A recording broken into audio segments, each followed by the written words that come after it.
Nick,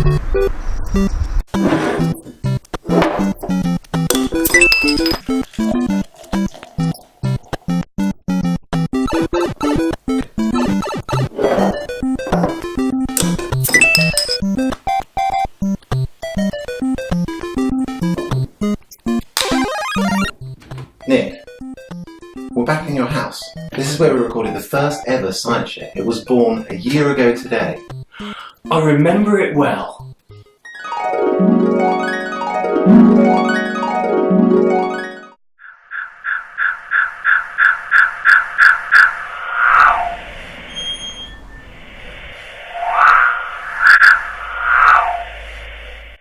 Apparently, Steve, they've got molecular acid for blood. It's ridiculous. Can't possibly be true. I think it can be true. We should talk about these sorts of things more. Maybe do like a podcast or something. You think anyone would be interested? Yeah, I think they would. Yeah. Right, we'll talk about that. This is disgusting, isn't it? It's horrible. Yeah.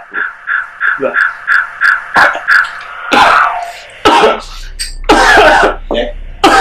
You okay?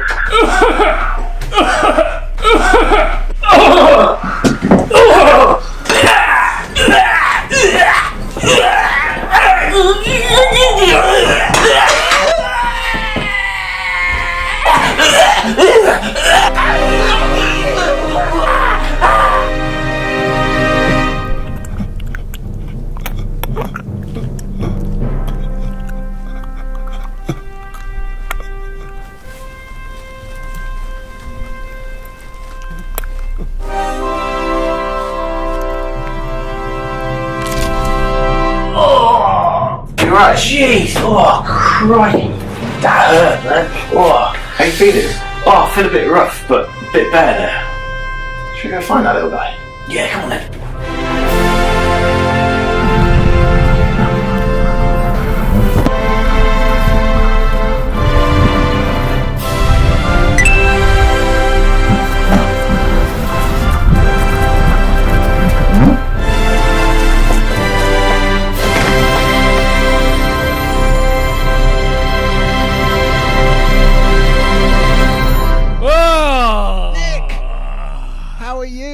Yeah, that was horrible. Yeah, you feeling better? Yeah, much better.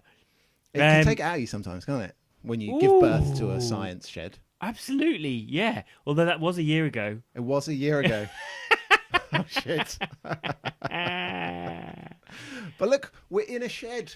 I know. It's like we're actually reliving what happened. So we first discovered the shed. We dug out our old T-shirts. We did from a year ago. This is the one that the alien broke out of, and Steve's got his blood splattered. It healed really well, to be honest, didn't it? Yeah, it did. It's because of my special healing biomaterials. That's right, because you've got an expert in tissue engineering. I'm working with a particular biomaterial in tissue healing. So there we go. That's what I rubbed on there. So patent protected. So almost. People that are listening to the audio version of this podcast should go to YouTube because they won't know what we're talking about. So you should watch this on YouTube if you can. Oh yeah. So those of you listening as a usual podcast, you may not have seen that we had a little event last year where we had an interesting introduction. Yeah, how it was born.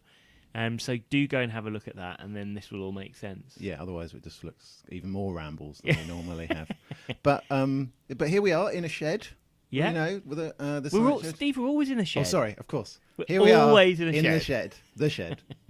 And we're ready, and we're going to do a bit of it's the Science Shed's first birthday, Nick. First birthday, so a year ago, or to the day the Science Shed was born. Like then we're surrounded by shed paraphernalia. There's like a load of garden forks to my right. There's a lawnmower. There's an old bike, dilapidated bike. Yeah, some old golf clubs and things. Yeah, there's the dismembered body of an ex-girlfriend that's just popped over there in the corner. We took her out shot though, so you won't be able to see. We did. That. We preserved her first, so there's no smell in here. It seems good. And there's some other bits and pieces. I keep all of my old plastic attachments, so they don't understand in here as well. When you buy anything from like Argos or anything from a hardware store, any unidentified object gets sequestered in the shed. Right. So yeah, we're ready to have a bit of a podcast in the shed today, Steve. Well, should we get on and do some science? Yeah, let's go.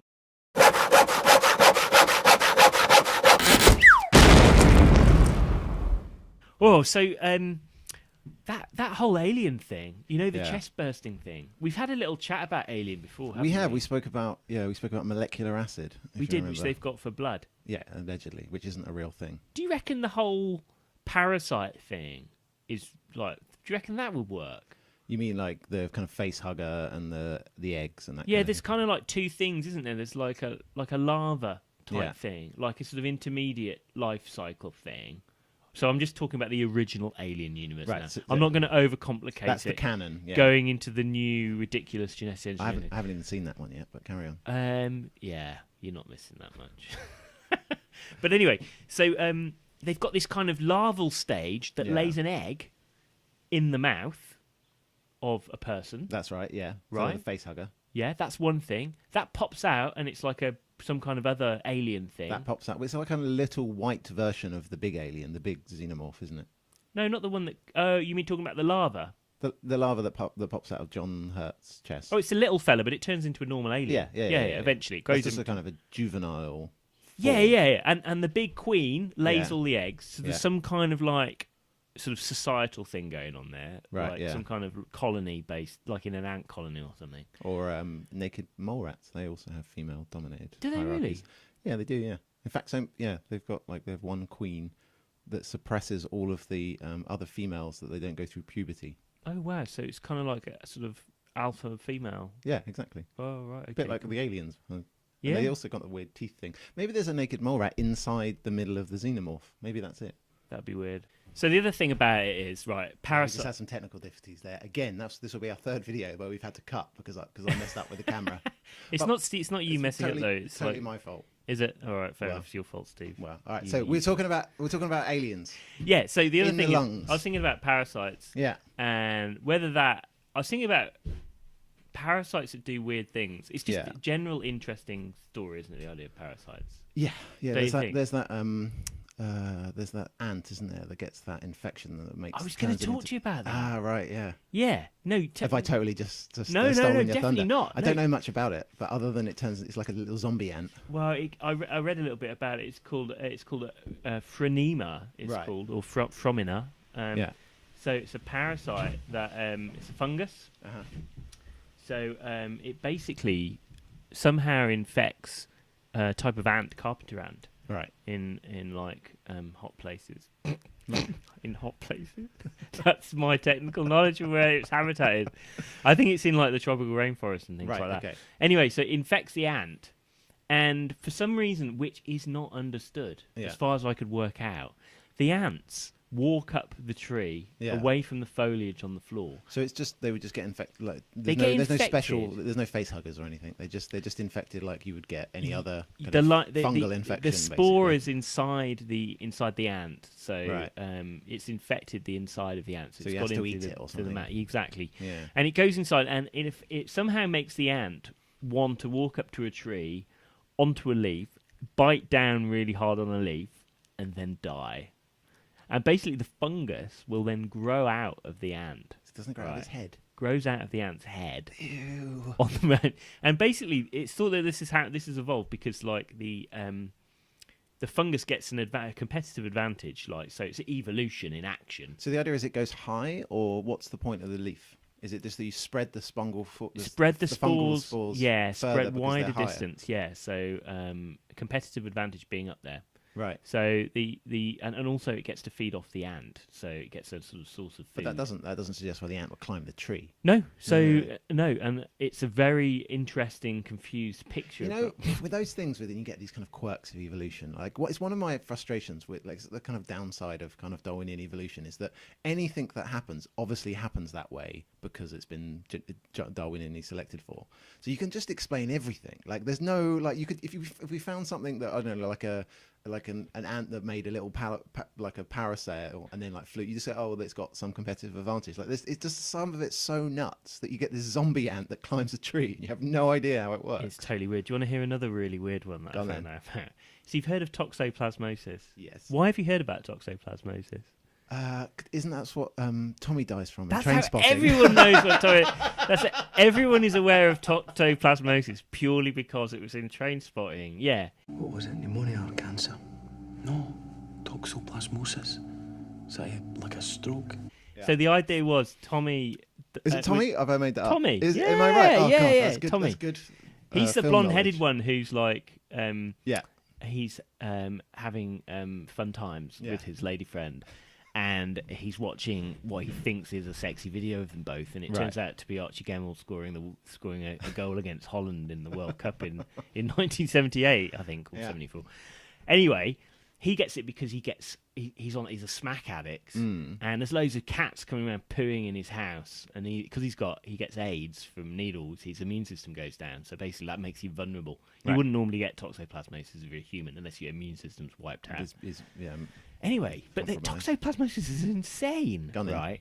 So it's got this weird. It's a parasite, and essentially, it's got a life cycle whereby it has a cat and a rat interaction. So it's got two hosts. Okay. A cat and a rat. Okay. Right. Okay. So let me get this right. Wait. Okay. Wait. So you're saying it requires both of these hosts, or it can infect either host? Is that what you're saying? It can infect both, but it needs a cat to reproduce and to pass on its. But rats, it's okay. So rats, it infects. Infects rats. It but you uses can't rats reproduce. like a vector. Yeah. A lot of animals work like this, like malaria, for instance. Right. It's got two different hosts. Oh, really? I didn't know that. Yeah, I think so. Okay. So malaria infects people, but it also infects fleas, doesn't it? Right. So you get bitten, not fleas, sorry, mosquitoes. So mosquitoes carry it, they inject into humans, it grows a lot, and then subsequently mosquitoes feed off the people. That distributes it. So the mosquito's kind of like a vector. So it carries it around. I understand. Okay, that makes sense. So I perhaps should have researched this a bit better, but it's interesting for the principle, because basically it infects a rat, the toxoplasmosis. Yeah. And rats have this reward system in part of the brain called the amygdala. Mm-hmm. And usually when they see a nice female rat, or it's a rodent, so it can be a mouse or a rat, it sees a female rat, and it will want to go towards it. Right. Okay, so that's just a natural inclination a rat of do. the rat. This is prior to the being infected. toxoplasmosis, its primary host is the cat, right? Yeah. So rats eat cat or mess around with cat mess, Yeah. or feline mess. So, and basically get infected with it. It infects their amygdala, and it lowers their chance of being frightened. Right, so they lose their more fear. risks. They start flirting with cats. So they hang around, right? They run out in front of cats. Cats love it. They kill the rat and they eat it. Oh, so because the rat's lost its inhibitions. So the rat loses its inhibition. That means, from the point of view of the parasite, it's going to get eaten and therefore spread, reproduce. Exactly. That's nuts, it is totally crazy. I found it very difficult to believe. But does that mean that there might be some underlying like parasitic infection we've all got no idea about? Maybe it's what fidget spinners are so popular. I've got a video of it. So Right. I'm going to show you, Steve. Right. Now, here we go.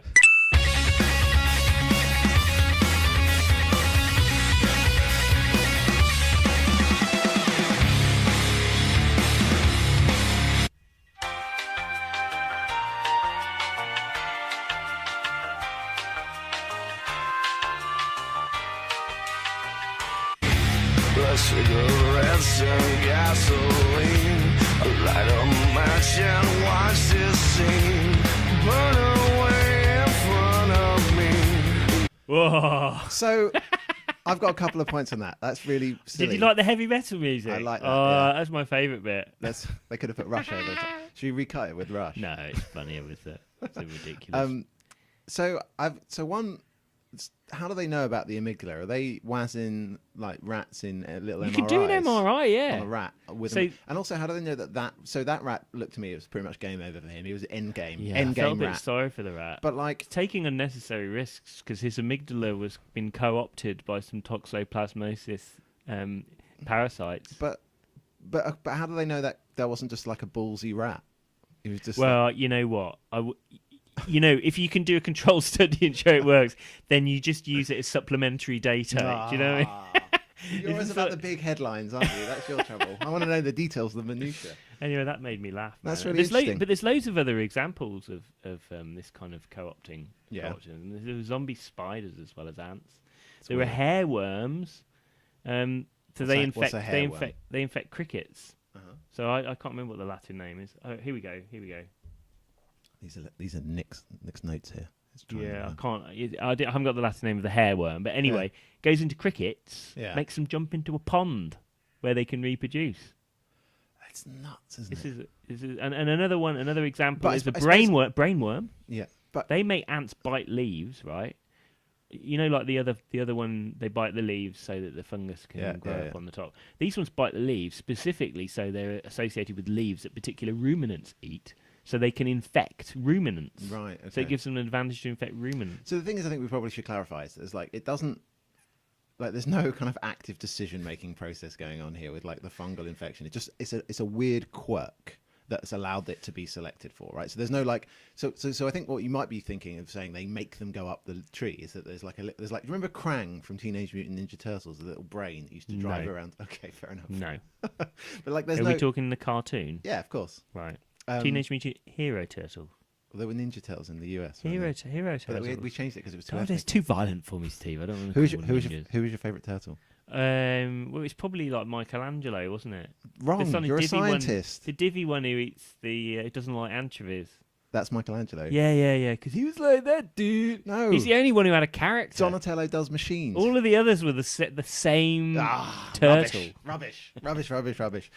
We can all agree that Leonardo was the My worst. friend, he had a pet frog that was a bit mangled. That was called Raphael. His friends caught some frogs Yeah, in a pond, and he was the little brother one. So Yeah. they gave him the mangled frog. lovely. Yeah, it's called Raphael. Anyway, Anyway, parasites. Interesting.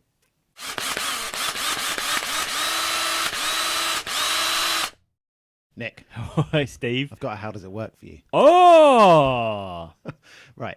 So, I'm going to quote you a number. I want you to tell me what you think. So here's a patent made by I came across this patent. Right? oh, that's a new one. Yeah.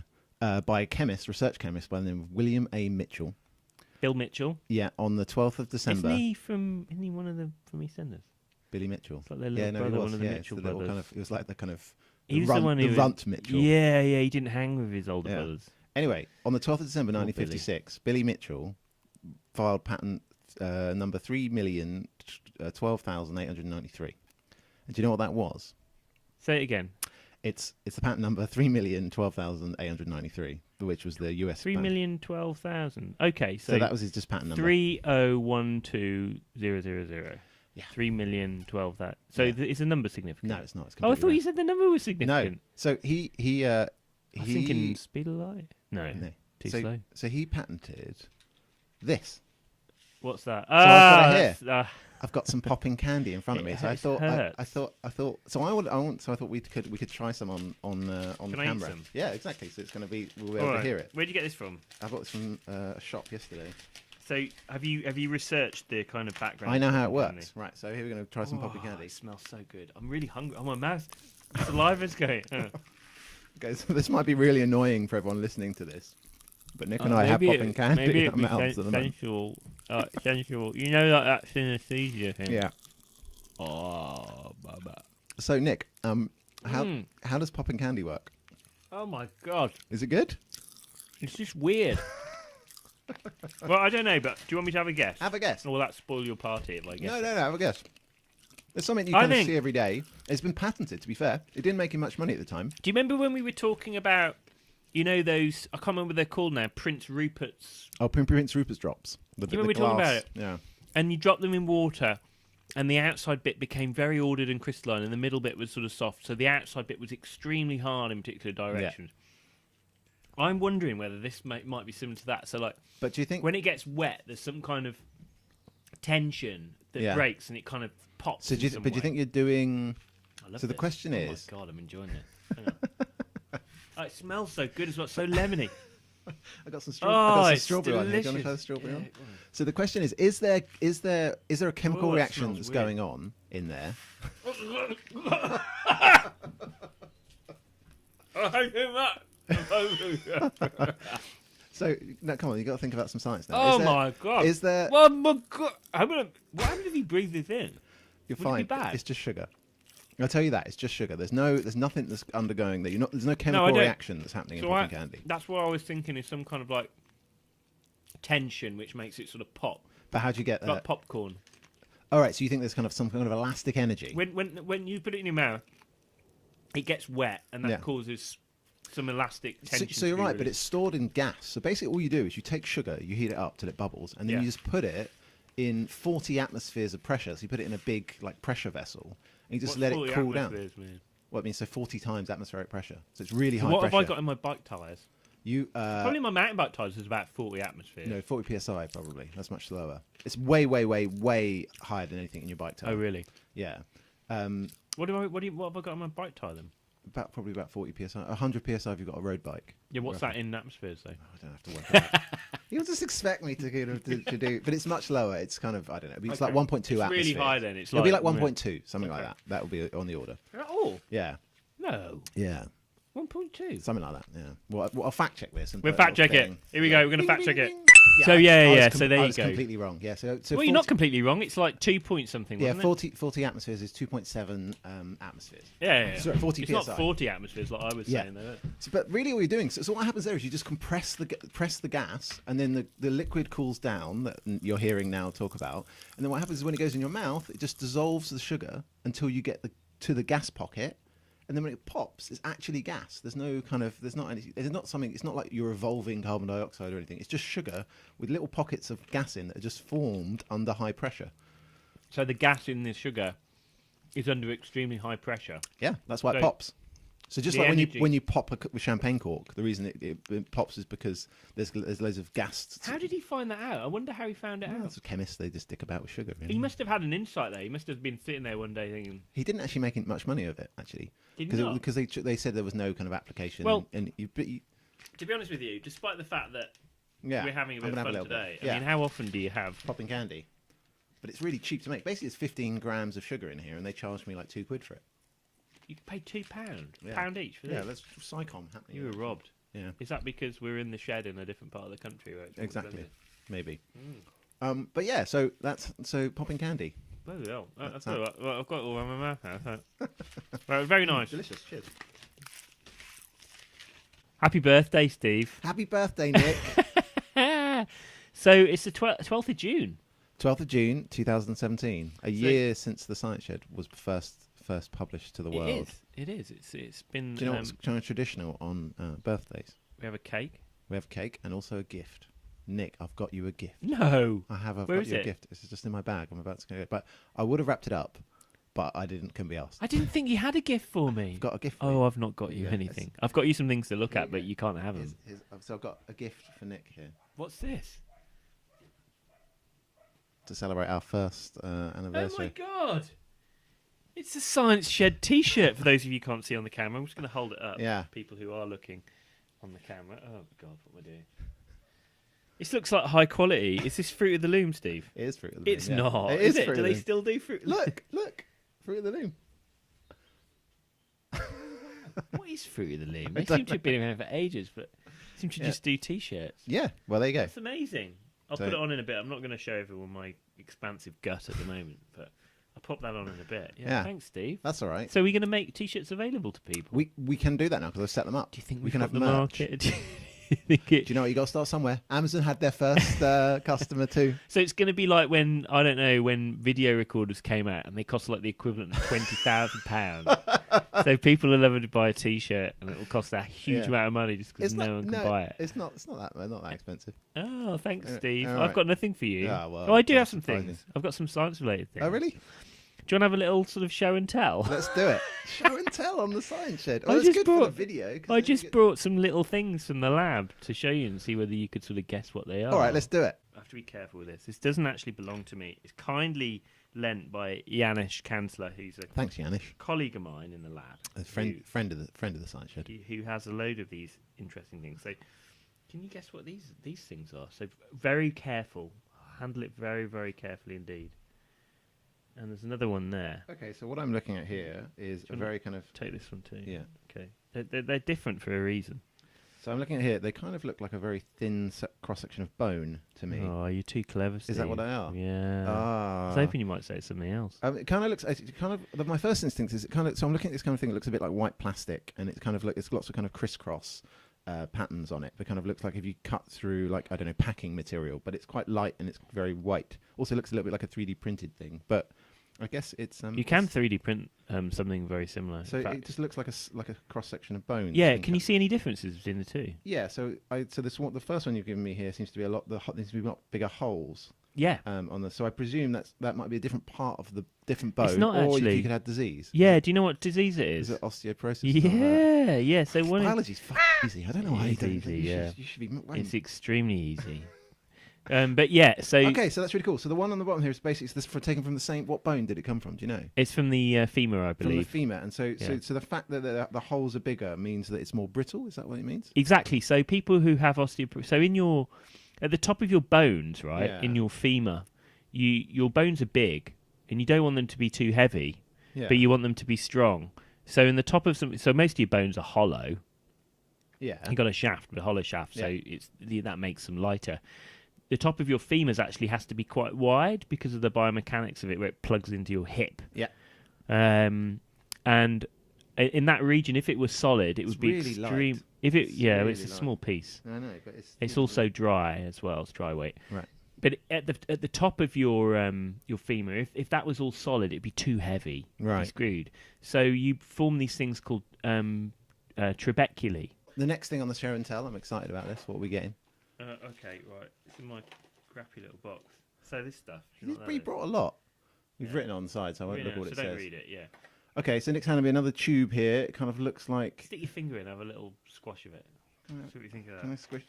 Okay, so it's a kind of a liquid with like what looks like kind of What does it feel like? jelly in. Sort of jellified, isn't it? It's Weird. it kind of feels like if you put your finger in a tube that was half filled with like a wine gum and half filled with water. That's what Yeah. it feels like. Do you know what it is? I've got no idea what that is. Nick. You can read it on it if you want. You read what it It says. says alginate. Oh, so it's just. Do you know what alginate is? It's. I don't know what alginate is. No, what is it? It's like a kind of a polysaccharide, a plant polysaccharide. Like when I say polysaccharide, like starch or Yeah. something. But it's not quite like starch. It's actually what is found in seaweed, kelp. Yeah, that's what they use. People like fancy restaurants use alginate to kind of set gels. Do they really? Yeah, I didn't yeah. know that. Not Yes. gelatin. No. So in fact, if you want to get, you can use alginates to get kind of those kind of really nice kind of what do they call them? Spheralized olives and all that kind of stuff. That's where they use alginates for. Ferrorized what? Yeah, there's people that like kind of make gels of like olive flavored things that look like an olive, but it's. But Oh, it's, that's quite odd, isn't it? yeah, to do but that? they use the. It's like space food. So why is there like half of it like a wine gum, like all hard, and half of it jelly? Because what happens is it's a liquid. The alginate it usually forms a liquid, Yeah. and basically when you add something called a divalent cation, calcium chloride. Yeah. calcium. When you add some calcium to it, it does something called it collates. So the material collates with the calcium, and it forms a solid material. So Yeah. it makes all the chains kind of tangle up with each other, sort of line up and form a different structure, and that's when it becomes. So when they a solid when elastic they use it in material. fancy foods, they use calcium. Oh God.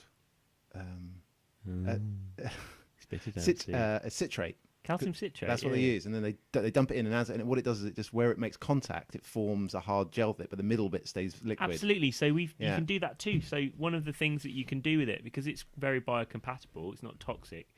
You can put cells in. So one of the ideas is you can take some, if you want to make a little piece of tissue, Yeah. you know, a little piece of liver, Yeah. piece of cartilage. That's You really mix cool. up some stem cells in it, and then you pop them in a dish or a bioreactor. The cells will grow, and they kind of use this as a template to form a 3D lump of stuff. So this is an actual sort of biomaterial that people are trying to develop. It's similar with things like collagen. Right. Collagen. I mean, It's very cool. yeah, and it's also it's sort of non-toxic, so you can use it. And it's also moldable. You know, one of the other So you things can kind is of cast it in different shapes. yeah, kind of yeah. So you wanted to make something that's a bit more intricately structured. You can arguably use it. You can cast things using it because it's non-toxic. You put the cells in the gel first of all, and then you add your calcium thing. chloride. Have you ever tried to take it out of seaweed? How easy is it to extract from No, seaweed? never tried that. You We just- just you buy buy it in it. a jar. Yeah, we Right. buy it in a jar. It's pretty straightforward. Very cool. Have I got anything else? What's One else is in my last magazine? one, Oh, Nick. here we go. You'll like this one because this is like a. You're a chemist, and I know you like different elements. Oh, I love an And element. you like an element, an unusual element. All right. Yeah. Okay, so Are you see going to whether take you challenge? can- You've got Steve's elemental. a chemist. I've got an element here. It's a metal. It's a metal, yeah. Okay. Let's see whether you can get it. It's a metal, but it's been formed. Okay. So is it powdered or? No, it's a solid lump. Yeah, Okay. that's right. All right. What have I got here? There you go. All right. So Nick's had Oh, okay. So it's been formed. It looks like the inside of a what's it? They're all made sort of porous. Yeah, they've made port. It looks like okay. I've got a bigger bit of it here as well, which has actually been fashioned into an Oh, let me have a implant. look at There you Oh, that's interesting. go. What could it be, Steve? This is an element. See, I'd expect you to know, Steve, because you're a chemist. Like- So, chemists are the master of all elements. We are. Can I? How stable is this? Can I think. Well, okay. So this is going to be an implant. So it's got to be kind of relatively non-toxic. So I know things that are used in implants are things like. I'm having some more popping candy because I'm a fat bugger. Is I it like to is it eat. titanium? Titanium is a great guess. So it's light, but I don't know whether I've never seen. Titanium is a very porous. expensive implant material which is used, but it's something actually different. It's All right. Give me the area of the periodic table it's in. Is it in the main I group? don't bloody know. I'm not an expert on that. Oh, okay. Let me just look it up. So I'll look it up, and I'll give you a couple of clues. So yeah, it's kind of it's quite solid. It feels like a bracket that you might find in your car. If I told you the atomic number, would you be able to get Probably, it? I bet you yeah. wouldn't. You won't. What is it? You think you'll be able to get it if I give you the atomic number? Probably. Seriously? Yeah. Is that because you have to do that thing in your head and it goes hydrogen and helium and lithium and like that? Yeah. Do you go all the way up there, counting at the same time? Yeah. Lithium, beryllium, boron, Its carbon atomic monoxide. number is 73. 73. Okay, so that would put it. I can give you some other characteristics as well if you like. Yeah, go on then. Melting point of 3,020 degrees Celsius. So it'll be on the first. It's a transition metal. I know. I was about to say that. It's got to be. It's is it highly- vanadium? Vanadium. No. It's highly corrosion chromium? resistant. No. Scandium. No. Manganese. No. Zinc. No, it's not going to be zinc. No. It's an unusual one. I mean, I wouldn't have heard of it unless I knew what it was. Molybdenum. No. Shall I give you some applications? Yeah, go on then. Its major use is in production of electronic components, capacitors, and some high-powered resistors. I don't know. Yeah, it's hard. I wouldn't expect me to be able to guess. So give me a Some bit of random paper. animal. I could. Yeah, I Give you a bit of paper. What do you yeah, mean a bit of paper? because I could write out the periodic table. That's kind of off the top of my head. So it's in the main group. So it's got to be. Your so brain it's is so massive It's that you just- pre-transuranic. Okay, come here about paper. Your paper. I write the whole periodic table, and then I'll be able to know from looking at the whole thing. Here we go. This is an interesting one. Oh, you'll love this one, Steve. Right. Okay. It's I hate it when I get chemistry. it's questions wrong. completely immune. So annoying. It's completely immune to Yeah. attack by aqua regia. It won't dissolve in aqua regia. Wow. at all. So it's not gold, is what we. Not gold. If we go back to the It science will shed. dissolve in hydrofluoric acid. God, this is fun. I'm enjoying it. I love. I hate not being able to know a chemistry question. It's really annoying. So it's tantalum. Tantalum. I hope it's tantalum after all that. Right. Okay. That's what I'm assured, and that's what it says on the side of my tube here. Wow. Okay. I've Tantalum has never been held some used. tantalum. Well, there you go, Steve. Yeah. That's my Um, favourite one so far, Nick. Thank you. There you go. I'll give you these. So tantalum, I should have a little story about this, but it's people think they might be able to use it as a coating material for implants, or actually. So basically, you're saying that it doesn't react with the body very well. it's totally unreactive. So we can use it to kind of put it on the edge of implants, or we can build things. If you get a new hip or whatever, you could make it. Yeah. out of So tantalum. the they use reason tantalum over titanium. they use titanium as Yeah. This is not used clinically. Right. Yeah. This is R&D Right, type right. material. And what's the advantage of using tantalum over? Don't know. Okay. Look, I've just got it hanging around in the lab, Steve. I thought it'd be You're like, fun to make you That's guess. cool. All right. Well, I got It's it wrong hugely- again. It's hugely unreactive, which obviously makes it's good. It may have better sort of bio, it can interact better with bone, for instance. I think some of these biomaterials, they don't knit very well with the bone. I know with titanium, one of the issues is it's very hard. So what happens is when you get someone that has, for instance, a knee replaced or a hip replaced, is that the bit that the titanium wears on the bone is that it wears the bone out, such that people quite often have to have a second hip replacement or a second knee replacement, like 10 years after the first, because it's basically wobbled around a much. So I suppose something that's kind of more compatible with the hardness of titanium, with the hardness of bone, would be conducive to a kind of longer.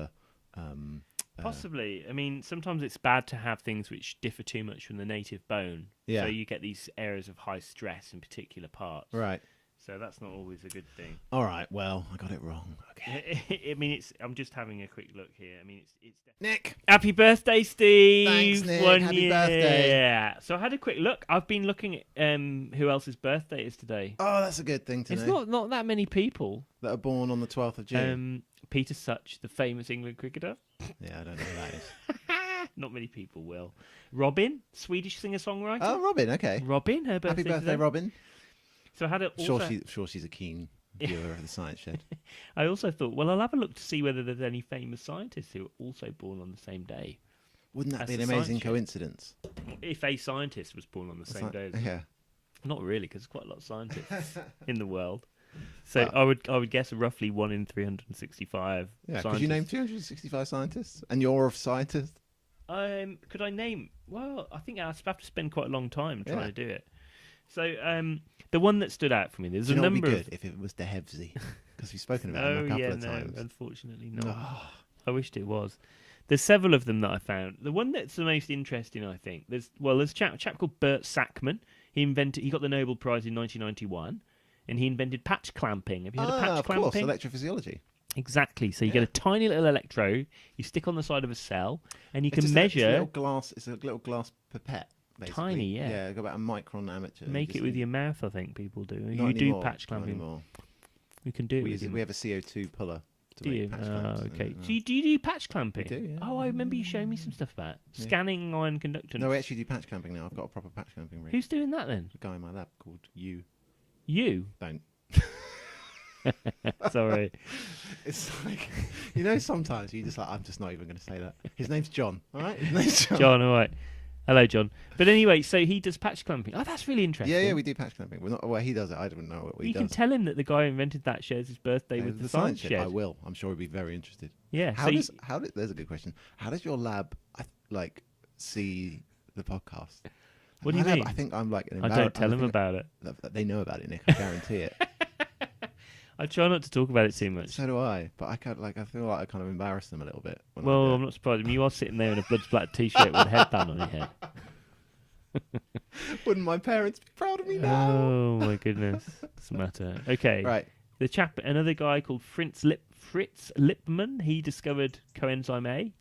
All right, I don't know. So what that is. he co-won it with Hans Krebs. Oh, of the He got Krebs the cycle. Nobel exactly got the Nobel Prize. Much not quite as well known.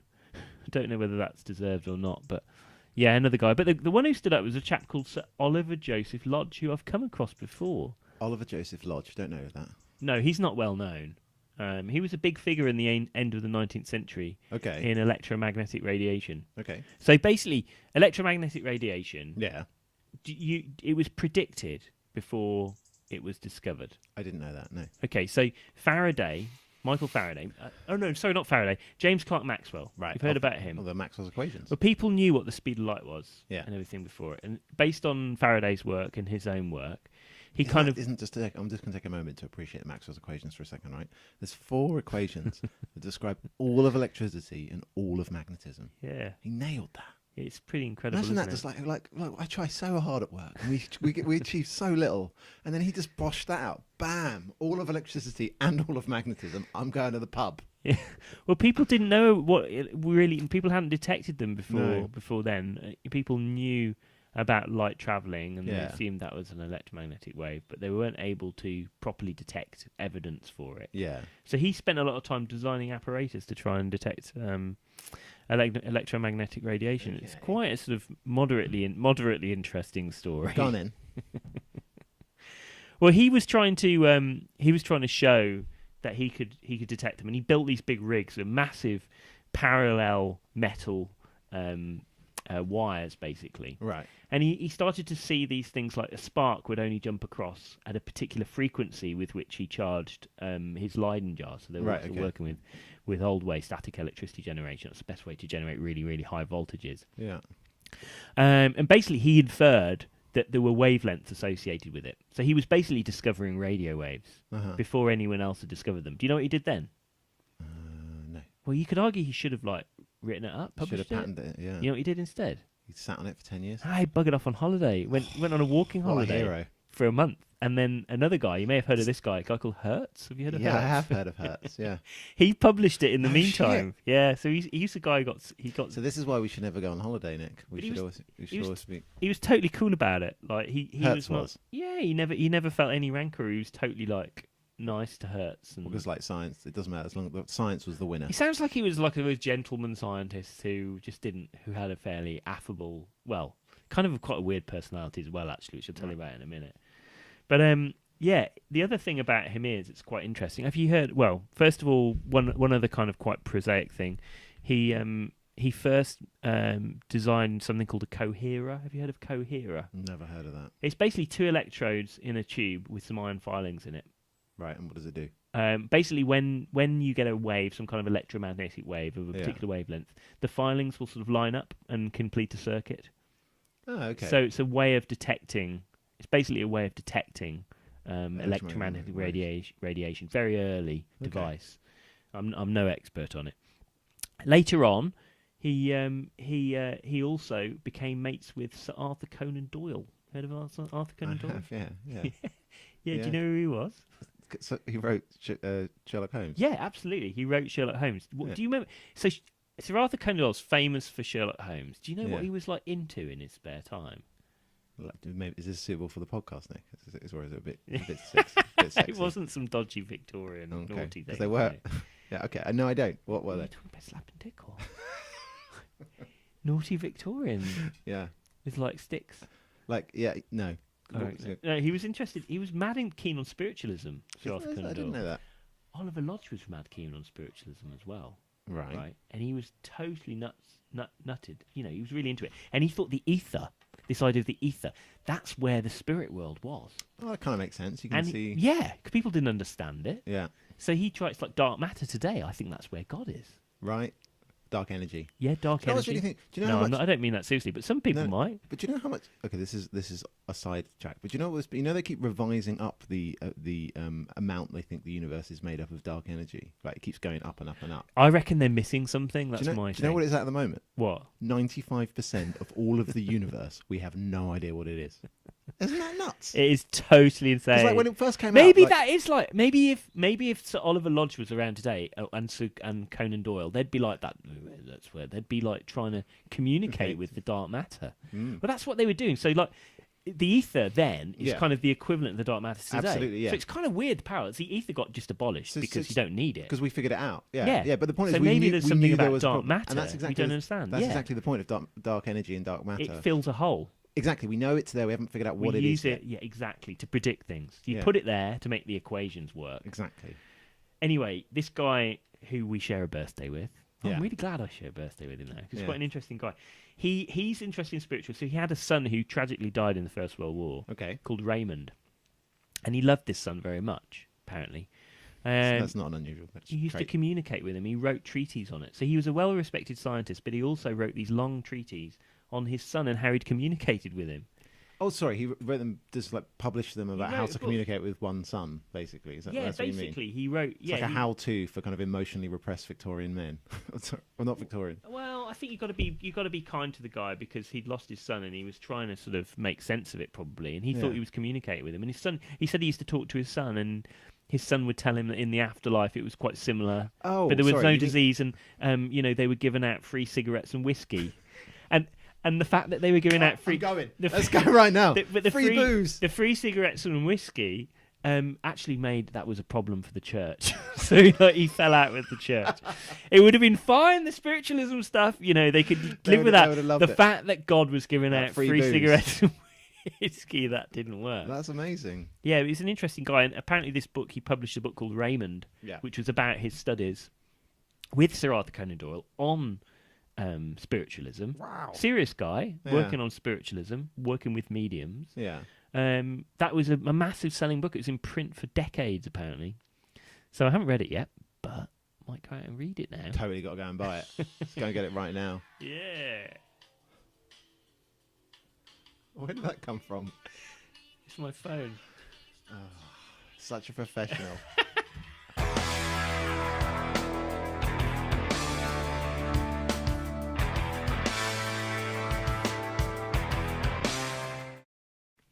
Nick, Steve! that was it.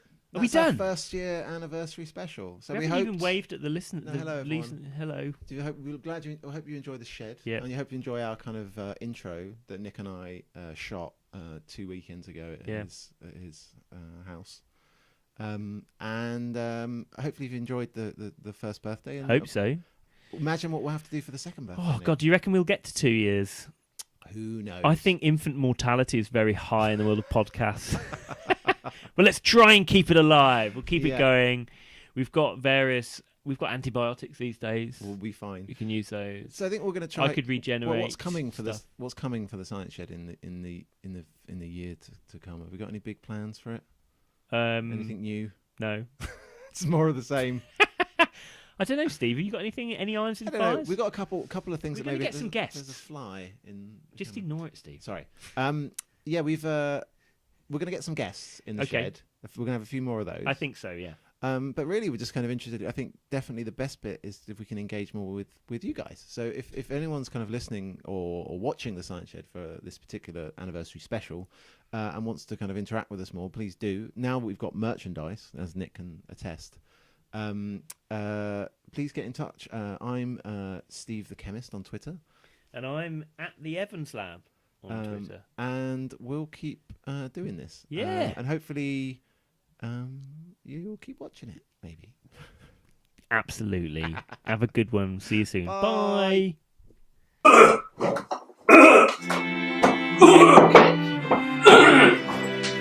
You can't laugh, mate.